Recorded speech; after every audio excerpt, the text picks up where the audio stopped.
Hello everyone and welcome back to the channel here. So what I have today is a PC that I got from Hospice, which is sort of like a charity, and I got this PC for a pretty good price, for around probably $65 to $70. So what's in this PC is, I'm going to open it up so you can see. It's very dusty, but we have a Core i3 6th gen, and it's not the strongest CPU, it is only a dual core CPU, but for gaming purposes it's not too bad. We have 16 gigs of RAM, dual channel. Right now there's only a single channel stick, but I'm going to add two 8 gig sticks, and it came with a 1 terabyte hard drive, and it came with this office case. So, you know, and then a normal proprietary power supply. So nothing too impressive there, but for $60 it's not bad, and definitely serviceable. This case is kind of bent. Well, I'm just going to put this down anyway, and then what I'm going to do to this office PC, so to say, is I'm going to be putting it into this chassis. Now this is a chassis that I've used a lot. This is the Deepcool CC560. This is the non-RGB one. This is just the blue fan one, but it still looks really nice, yeah, I think it's going to come out to be quite a good looking PC. So the case is here.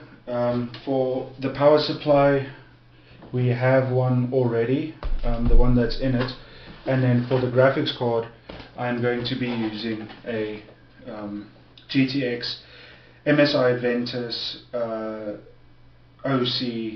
1650 4 gig. So this is going to be a nice little HD gaming PC. It'll be able to play any game at low to medium settings, and just for fun gaming sessions, a PC like this won't do you any harm. It's going to be a little fun PC just for playing esports games at high refresh rates, and for playing normal games at, you know, medium to low frames, and just having fun. So the parts that are in here are going to come out. I'm going to remove them and put them in a different chassis, and then the motherboard from that box that we spoke about is going to come in here. Power supply is in here already. It's a 450 watt Corsair VS power supply, which is more than enough for a build like this. And apart from that, yeah, it's just going to quickly build this PC, and we'll see how it comes out. Probably do some benchmarks as well. Stay with me.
Okay, so there you have it. The PC is all built and it's looking quite nice.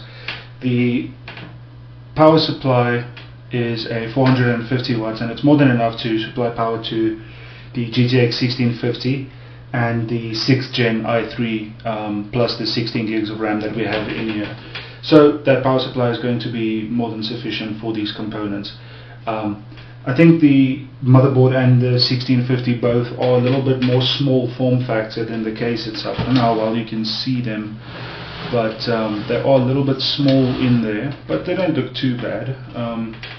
It does give it quite a nice roomy feel, which I like. So with that said, let's see if it powers on. Let's see if we were successful in the build, and after that we can get to testing it. So stay with me, let's do it.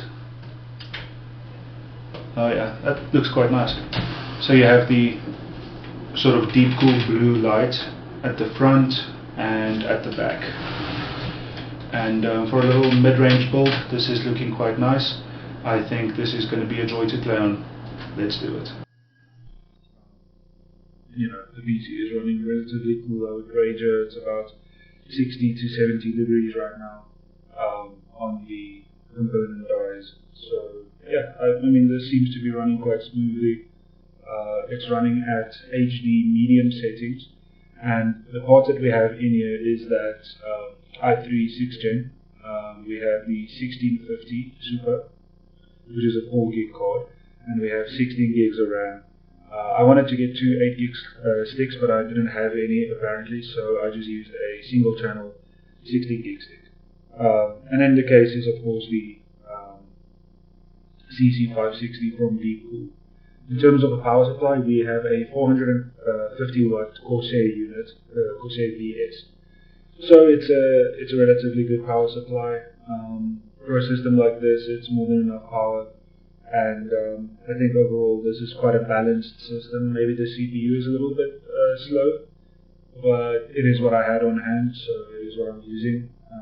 I know a lot of you don't like it when I bottleneck a GPU, but unfortunately that's going to happen sometimes when you sell computers, because you have the parts that you have at a given time. So for this test, I think this PC is doing quite well. I mean, we don't know what the FPS is, but I would wager it's around 50 or 45 to 60, more or less, because it seems quite smooth. There are moments where it's a little bit laggy, but overall it seems like a smooth experience. And as I said, this is running on medium settings at HD. When I say medium, the texture quality is still set to ultra, but everything else is set to medium. This game has sort of like a slider that you can use when you are changing the graphics. So some things are set to medium, some things are set to high. It's sort of like a preset determination of visual settings, but overall it is pretty much medium with ultra quality textures, and it looks fantastic. As you can see, the game, even now, even in 2023 going into 2024, it's still a really good looking game. You can't say that it isn't. It's still got really high definition textures, and even the lighting system is quite good. You'll see some popping LOD issues here and there, and that is because of the slow hard drive and the slow CPU. And that's the danger when gaming, is if you're going to go for a slower CPU, make sure you are gaming from an SSD at least, so that you won't have too much pop-in and too many LED oriented issues and loading issues. And make sure that you have at least 16 gigs of RAM as well. But overall, I think this is, just as a pure gaming experience, it's really not bad. This PC isn't going to be able to do like workbench tasks like 3D rendering or complicated math systems or anything like that, but as a simple gaming PC, it is more than good enough, and it will serve you well. You'll see that the test is concluding soon, and if I had to wager a guess, I would say that we are at around 50 FPS, which is a more than acceptable experience for the sort of money that this costs. We'll get into what this costs in the next benchmark. For now, I think it's going to load into the next one. It's going to restart itself. So let's talk about the cost then while we have a moment. The case itself is brand new, and this is a $60 case, more or less. The power supply is second hand, that cost me about $30. The motherboard, CPU, those two things came in an office setup that was stripped, as you saw at the beginning of the video, and I'm just going to let this run for another few seconds while I finish talking about the parts and the costs. And so the motherboard and CPU came from a system that I paid about $60 for, but a lot of the system isn't in this, so let's say $40. And then the graphics card was another $60. So overall, we are looking at sub $300 for this system, which I think is quite a good price. I'll work out the exact price before I do the next benchmark, and we'll talk about the pricing a little bit more. For now, let's see how we actually did. Yeah, I was quite on the money with my estimation. We are at 47 frames per second, which is sort of like a console equivalent performance. Now, I'm not saying this is going to be console equivalent to a Series S, but this graphics card is console equivalent to a Series S. You know, the Series S has performance between a 1650 and a 1660. So, you know, at a fraction of the cost, this system will do quite well for gaming. Okay, getting into the Shadow of the Tomb Raider benchmark. This is another one that I like to do quite frequently, as you know, if you follow the channel. And this is running quite well so far. We are averaging pretty much the same that we did with the Red Dead Redemption benchmarks, which is around the 50s to 60s. And this looks good as well. So this is running on high settings, everything's set to high, and this is running on 1080p as well. This test will be interesting for this computer because this test does have graphical intensive areas, but it also has CPU intensive areas. And if we do get to the Hitman test, which we probably will, expect that the CPU won't perform too well. Because where you have areas where there's a lot of people and a lot of programming activity, a gaming PC like this will struggle a little bit. So this is a dual-core CPU. I recommend when you get a computer for gaming that you go with at least a quad-core, but it's always best to go for a 6-core if you are on a budget. You do get some 6-core budget options, so if you are able to find something like that, that would be good. But I mean, this is a more than playable experience at 1080p for under $300, which is, you know, not too much to ask. But I do think you could probably get a Series S for probably around the same price second hand. And this is comprised of second hand parts mostly, so, you know, it comes down to what you want to do, because this PC can be used for office tasks as well. But you know, if you are just going to game, then I would probably go for a Series S above something like this. And this is another reason why. It has an old hard drive, and you'll see the mountains are going to pop in at some stage, and that is because of the old hard drive. So with the Series S, you get a half a terabyte SSD with it, and with a PC like this, that's going to run you another $60 or so. Well, for half a terabyte, maybe $20, but you know, it's more money that you have to add, and you'll see everything isn't coming in. It's because of it's coming in a little bit. It's because of the slow CPU, slow hard drive, and single channel RAM in this instance. So we do have the 16 gigs of RAM, but it is single channel, and you want to aim for dual channel RAM. So if you find a way to get 8 gig instead of a single 16 gig stick, then that is better. And another tip is to always run your games off an SSD if you can afford to. But for a PC like this, you know, it isn't in the budget. So what can you do? You have to run your games off an old hard drive. And if that is the case, then make sure you get one of these, a smaller but faster hard drive, because this has a normal sized hard drive. So these ones are a little bit quicker. I believe they are 7,200 RPM, which helps a little bit. But still, if you can get an SSD, do get one. Okay, let's see the results.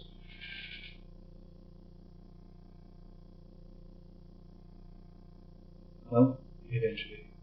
It's got to load again. So I'm going to put that down. And well, in terms of frame rate, we didn't have many issues. But gaming is more than just frame rate. It's everything else. So we did get an average FPS of 56, which is it's good.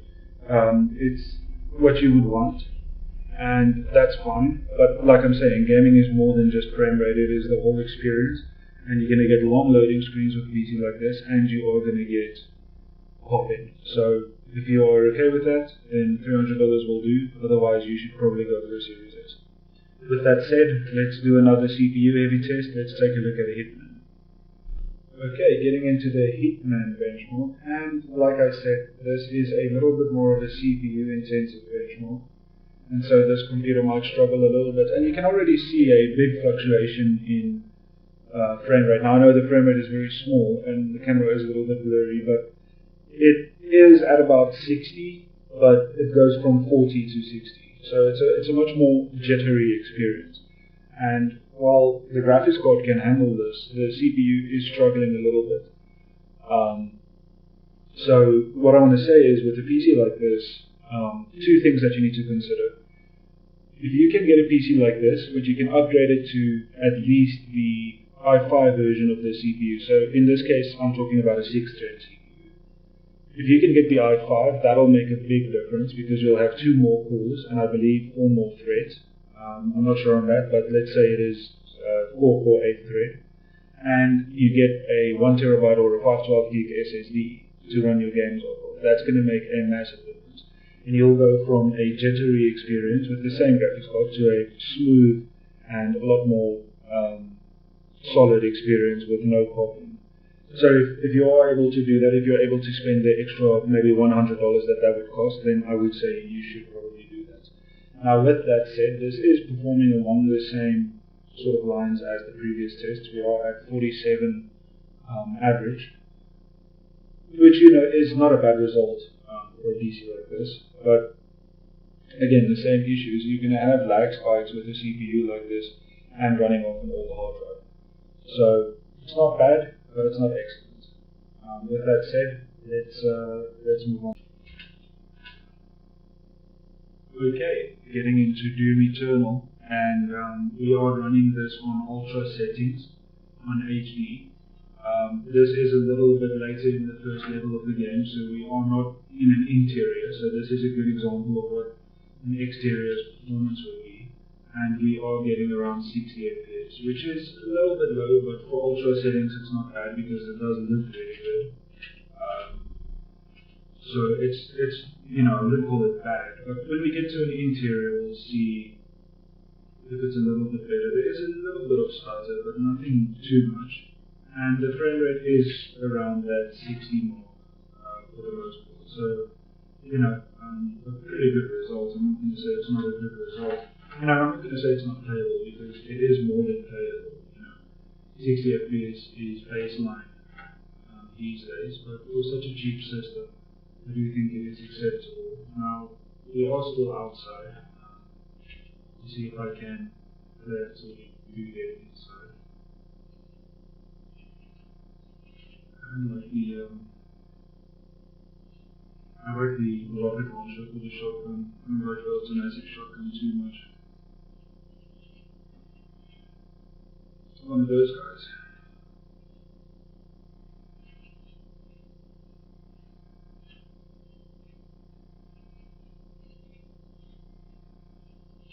Sorry, I've got to focus while I kill this thing. So we are still at around 60 to 70 FPS, which is, not bad at all.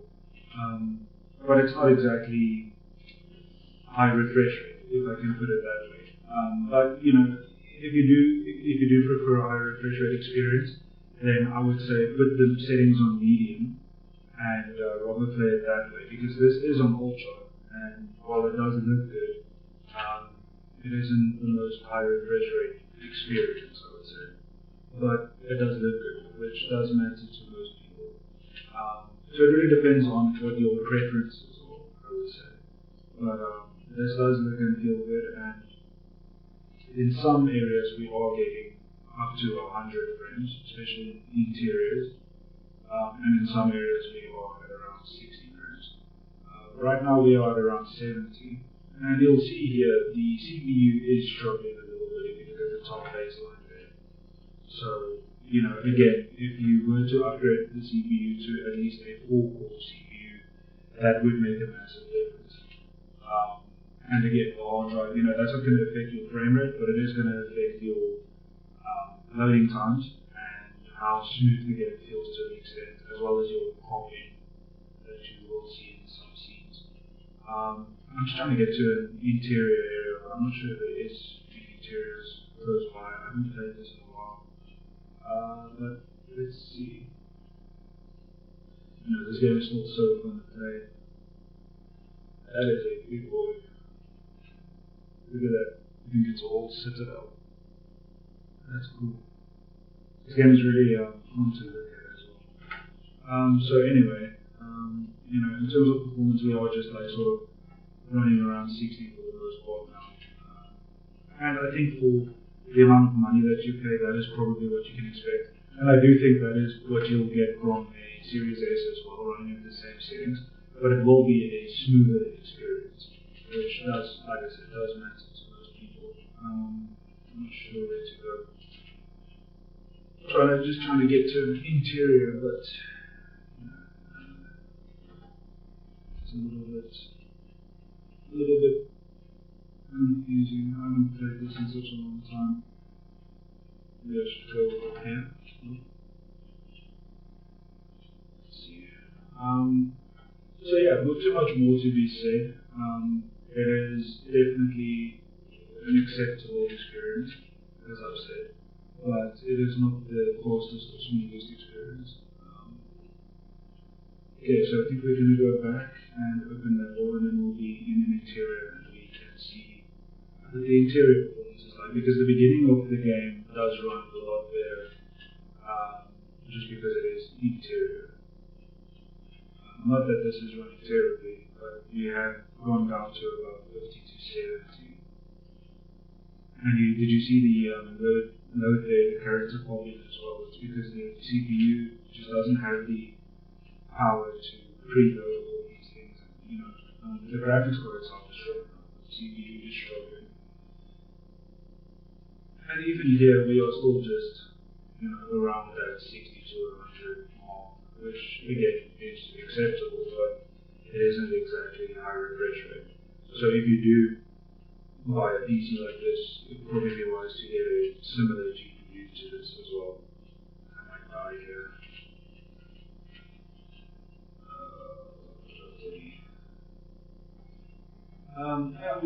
We are getting a little bit more frames now, around 70 frames.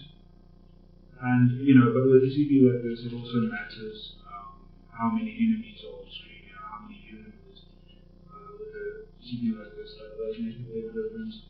But it is better. It is a solid, 70 FPS for the most part now.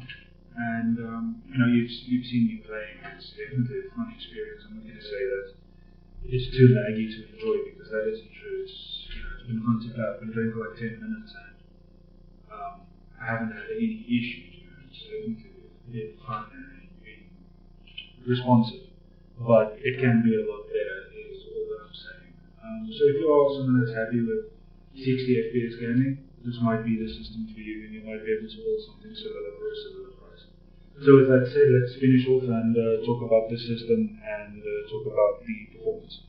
Let's do it. Okay, so there you have it. I think the PC did quite well. It didn't do excellent, per se, but I think it did well enough in terms of, FPS was good, and that's mostly just because of the graphics card itself. But the CPU is slow, it is old, but I don't think it performed poorly necessarily. I just think that it performed as expected, because it is an older CPU, and that's what happens. And like I've said in the benchmark, because this has an older hard drive in it, that is more, we already experienced popping and LOD issues and loading, and it's just going to be a slow experience ultimately. But at budget, I think sometimes you have to sacrifice speed for capacity. That's just the reality of having a budget for things, especially computing. So I I don't think it's a bad performance. I think it did quite well actually, and everything ran at oddly everything ran at around 60 FPS, which could have been maybe 70 to 80 with the correct CPU. But I don't think it was bad at all. And if you had a dual channel RAM, maybe you could have reached quite close to like 90 FPS for some games.